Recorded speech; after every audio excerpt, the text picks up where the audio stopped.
It's time for the 1430 Connection on 1430 WNAV and 99.9 FM, spotlighting news, newsmakers, and important community issues. Now, with this week's edition of the 1430 Connection, here is WNAV news anchor Donna Cole. Welcome to the 1430 Connection. I'm Donna Cole. In the studio with me once again is Chris Eberly. He's the director of the Maryland Bird Conservation Partnership. Thank you, Chris, for joining me again. As always, it's a pleasure, Donna.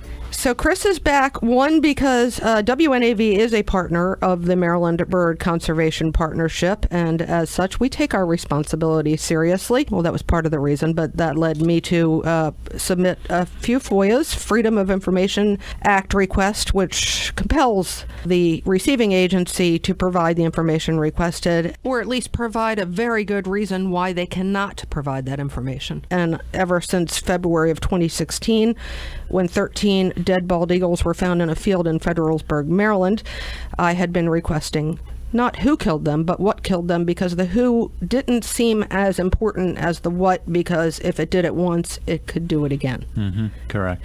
So our FOIA was answered last month. It came back.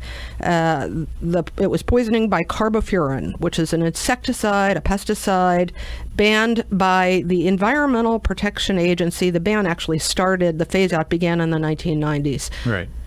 This is not a new ban. No, and I think it was the total phase-out was 2009.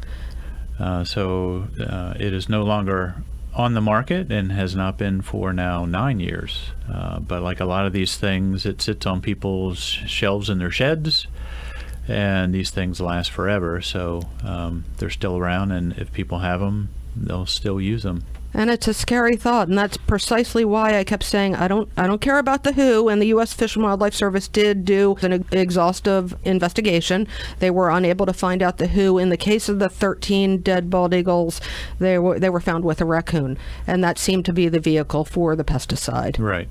And yeah. I've had people actually recently say to me, I did not realize bald eagles were scavengers. Here's our majestic national bird. It should not be a scavenger. It should be getting only the most pristine fresh fish from the most pristine bodies of water. But that's not, in fact, the case. No, and I hear that all the time as well. I think it's just a perception that, we have our national symbol. It's very majestic. It's a beautiful bird. How can it be a scavenger? Right. You just have to watch the bird, especially outside the breeding season, and you will see very quickly they are scavengers. And they will eat whatever they can find. Roadkill, they will eat chickens, but in this case, they did eat a raccoon. Yeah, and with pesticide poisonings, one of the most common ways for wildlife like eagles to become poisoned is the secondary poisoning, that they eat something that has ingested the poison and has died, and they in turn eat that animal and take all the poisons in as well. Now, my understanding of it is even just a small granule of this stuff, carbofuran, and I'm sure there's other pesticides out there that will do the same thing, can kill a bird almost immediately, and it is not a pretty death. It is painful. It is slow. It's an ugly death. Yeah, and I think the carbofuran is one of those that's essentially an anticoagulant. So if you think about what that means, it is not a nice death. And one thing in looking up some of the details of this pesticide, I found the statement that said carbofuran exhibits toxicity mediated by the same mechanism as that of V-series nerve agents, and these were developed for military use in chemical warfare. So it's along those same lines as that, so you can imagine it's horrific. It's horrific, yeah, and very effective. Now, I know everybody, after this story was put out there, everybody still wanted to know who was responsible. Let's get this person responsible. Let's move on from that, if we can, as a state. Let's move on from that, and let's start looking at the pesticides that we still have. All I'm saying is, take a look at what you have on your property. I have heard from people, or at least one person, that has seen products containing DDT lying around still. DDT. Now, you can speak to this. When I was a kid, and when you were a kid, I'm sure, we never saw bald eagles. We never saw the hawks that we see today. Nope. And the reason for that was? Largely DDT. And there used to be those trucks, the fogging trucks that would go around and spraying that DDT, and I've got pictures of kids running through that fog. Riding the bikes right behind it. Because it was a cool thing to do. Yep. I don't think I ever did that, but if I did, I probably have had some Yeah. problem that prevents me from remembering. So DDT was banned several years even before carbofuran, and because it was not allowing eggs. A woman named Rachel Carson came along, Right. and discovered. It actually started well before her that there was concerns from the beginning about the use of DDT, but it was hailed as such a victory over things like malaria and typhus that after World War II, when it really first came into use, it became very widespread, available in the U.S. And became a common household pesticide. So when Rachel Carson came along, she really raised the public eye to the dangers presented by DDT and some of these others. And it's not just for wildlife, it's also human health issues. And the issue with DDT is primarily one of its breakdown products, DDE, which inhibits the calcium production and transport from the blood to the eggshell gland. So therefore, the eggshells are not as thick, and you had that thinning of the eggshell. So it wasn't outright killing a lot of these birds, but when they went to sit on and incubate eggs, they would crush the eggs. So there was literally no reproduction of eagles, ospreys, pelicans, some hawks, things of that nature. So for those that are in their 20s or teens, as my daughter has so often, looked up in the sky and like, what's the big deal? They're as ubiquitous as squirrels. It is a big deal. They came back literally from the brink of extinction, bald eagles and birds of prey that we didn't see for so many years. Right. Peregrines, osprey, pelicans, they were all listed as endangered species, and they've all come back. We will be right back on the 1430 Connection.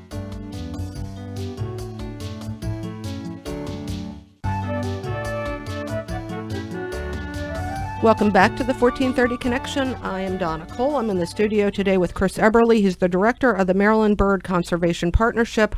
We're talking about this revelation that it was carbofuran, which is a pesticide banned in the United States, that killed the 13 dead bald eagles found in Fredericksburg, Maryland. It took 2 FOIAs, multiple phone calls, multiple emails to get to the bottom of.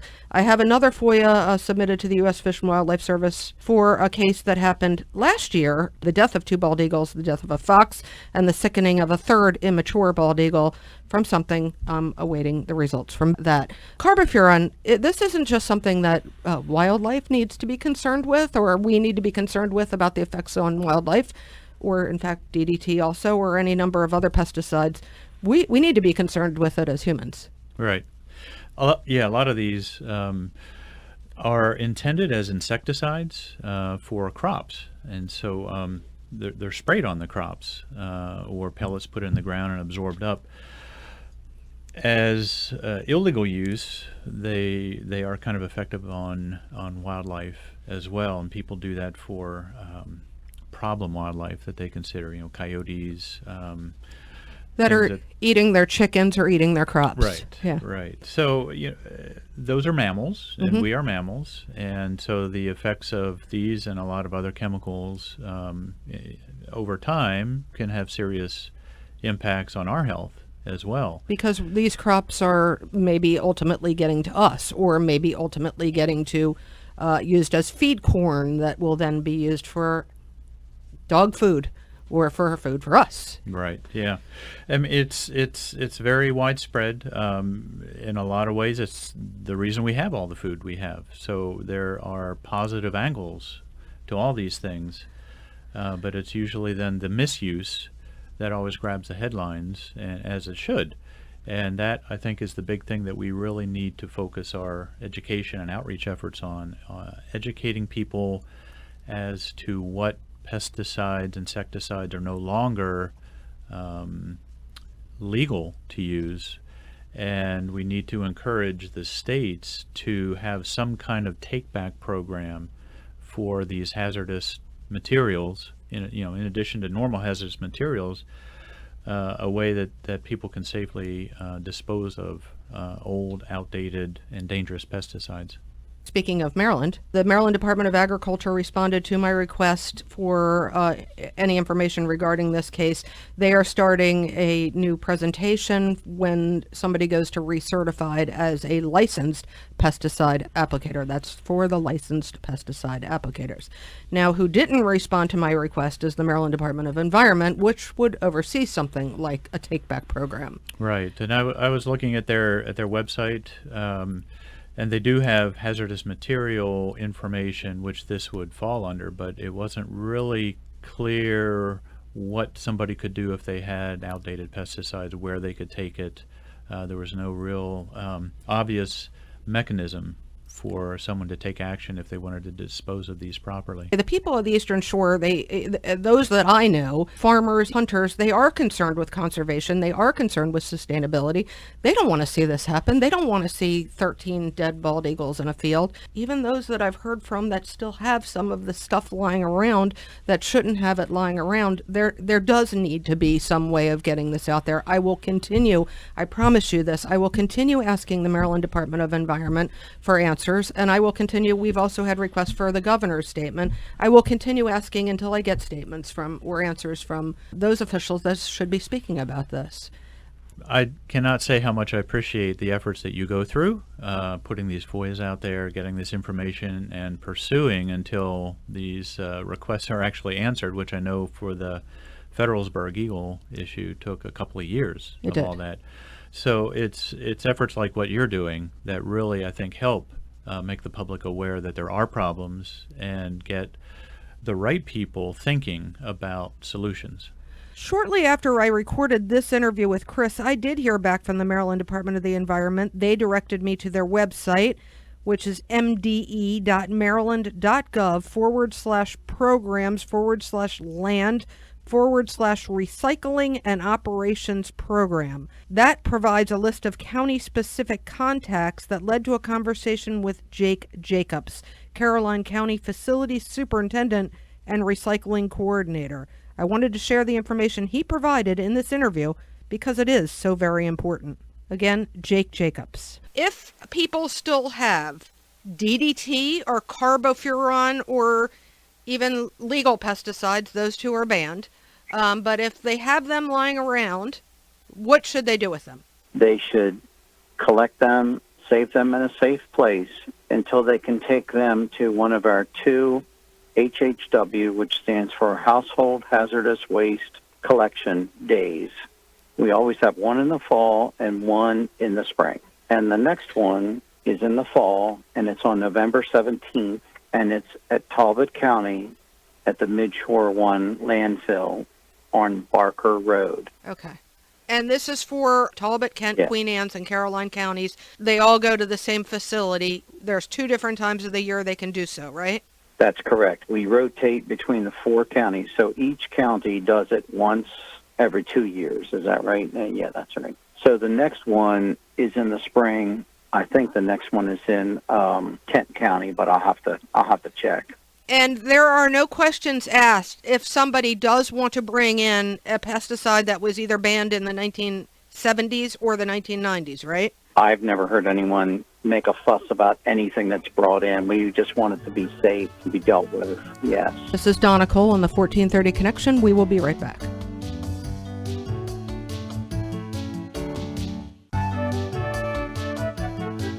Welcome back to the 1430 Connection. I'm in the studio today with Chris Eberly. He's the director of the Maryland Bird Conservation Partnership. I should have a disclaimer also with the story about the bald eagles. I am involved with bald eagles and birds and birding and wildlife photography.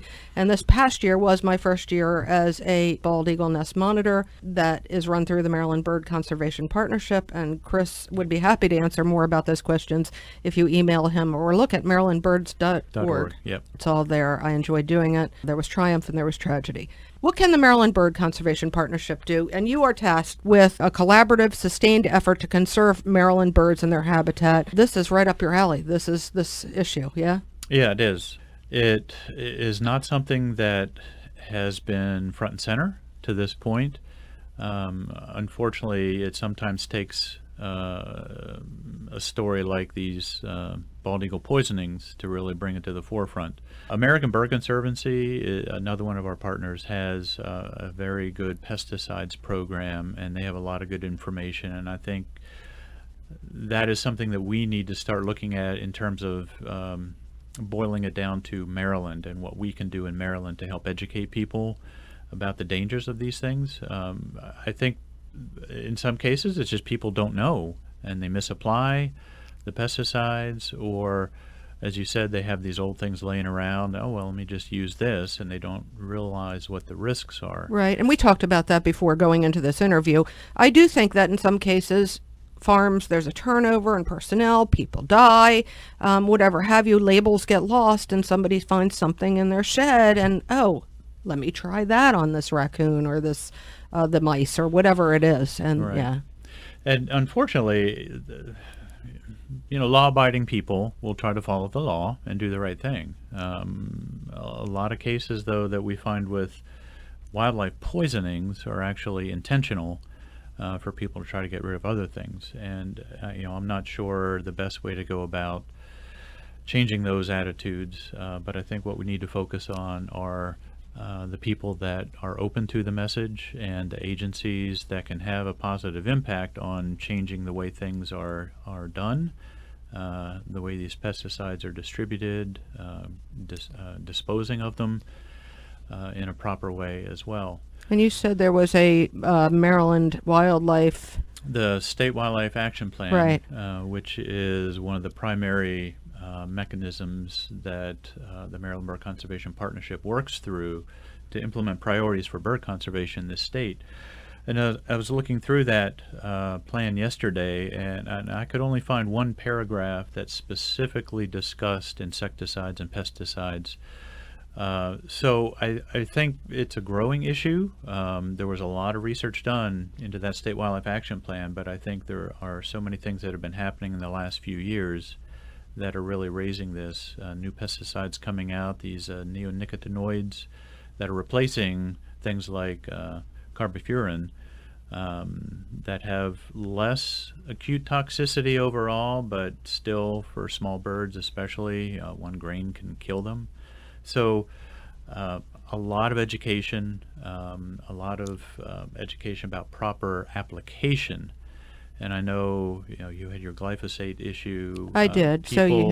People, I've read many times that the biggest misapplication of chemicals, pesticides, insecticides, are not by agricultural use, but it's by homeowners. Mm-hmm. That they think, if a little bit is good, more is better. And so we have to get over that mentality, and we have to apply things the way they're supposed to be applied. Right, So but we don't poison ourselves. And I was sprayed by a helicopter, for Yeah, those that aren't that's- aware. Yes, yeah. that was not my choice, not by choice.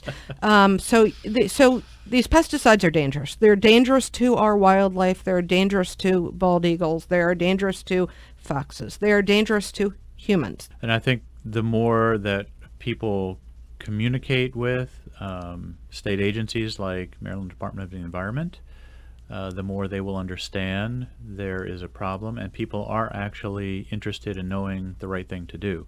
So yeah, we need to keep that conversation, dialogue going. You might say we need to keep the pressure on, just so they will start to take actions that need to be taken. We know that a U.S. Fish and Wildlife Service agent that investigated the case of the 13 dead bald eagles on the Maryland Eastern Shore. This agent probably investigates multiple issues on Maryland's Eastern Shore with wildlife dying. He said we have an epidemic of wildlife poisonings. How about boots on the ground? How about somebody from the state actually over on the Eastern Shore blanketing the Eastern Shore with information about pesticides? That would certainly be helpful. And that comment, it was interesting in the article that came from all the FOIA stuff that you were able to receive from Fish and Wildlife Service. I think it was Maryland Department of Agriculture said they were surprised by that epidemic. They were. And that was, yeah, so... And so I think right there we kind of have some kind of disconnect that we need to figure out where that disconnect lies and try to bridge that, and then getting boots on the ground to educate people. And county conservation officers. I think we could try to enlist the help of a lot of people who actually interact with farmers and the agricultural community on a regular basis. Chris, thank you very much for joining me today. Donna, always a pleasure. Thanks for having me. This is Donna Cole on the 1430 Connection. We will see you next week.